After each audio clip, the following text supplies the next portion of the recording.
Chapter 30. Now when Rachel saw that she bore Jacob no children, Rachel envied her sister, and said to Jacob, Give me children, or else I die. And Jacob's anger was aroused against Rachel, and he said, Am I in the place of God, who has withheld from you the fruit of the womb? So she said, Here is my maid Bilhah, go into her, and she will bear a child on my knees, that I also may have children by her.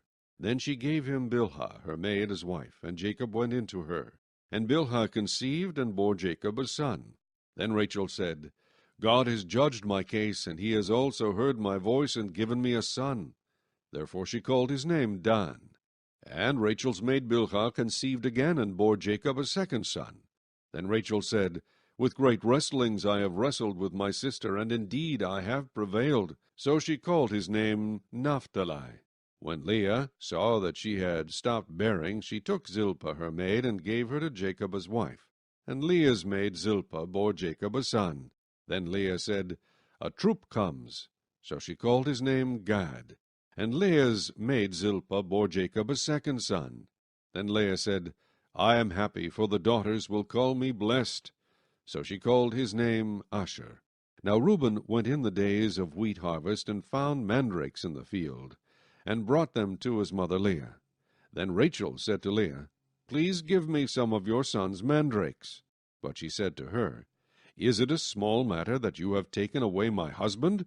Would you take away my son's mandrakes also? And Rachel said, Therefore he will lie with you tonight for your son's mandrakes. When Jacob came out of the field in the evening, Leah went out to meet him, and said, You must come in to me, for I have surely hired you with my son's mandrakes. And he lay with her that night. And God listened to Leah, and she conceived and bore Jacob a fifth son. Leah said, God has given me my wages, because I have given my maid to my husband. So she called his name Issachar.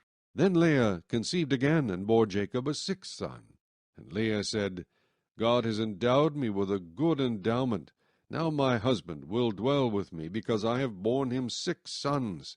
So she called his name Zebulun. Afterward she bore a daughter, and called her name Dinah.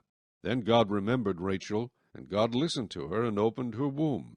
And she conceived and bore a son, and said, God has taken away my reproach. So she called his name Joseph, and said, The Lord shall add to me another son. And it came to pass, when Rachel had borne Joseph, that Jacob said to Laban, Send me away, that I may go to my own place and to my country. Give me my wives and my children, for whom I have served you, and let me go, for you know my service which I have done for you. And Laban said to him, Please stay, if I have found favor in your eyes, for I have learned by experience that the Lord has blessed me for your sake. Then he said, Name me your wages, and I will give it. So Jacob said to him, You know how I have served you, and how your livestock has been with me. For what you had before I came was little, and it has increased to a great amount. The Lord has blessed you since my coming, and now when shall I also provide for my own house? So he said, What shall I give you? And Jacob said, You shall not give me anything. If you will do this thing for me, I will again feed and keep your flocks.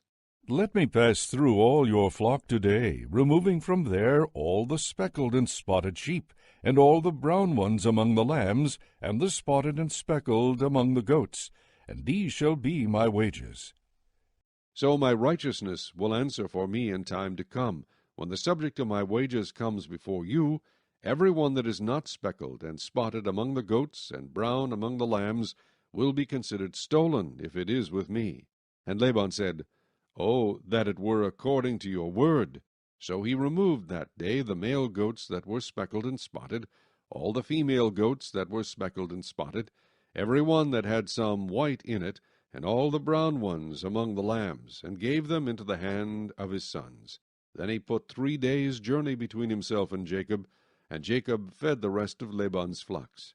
Now Jacob took for himself rods of green poplar, and of the almond and chestnut trees, peeled white strips in them, and exposed the white which was in the rods.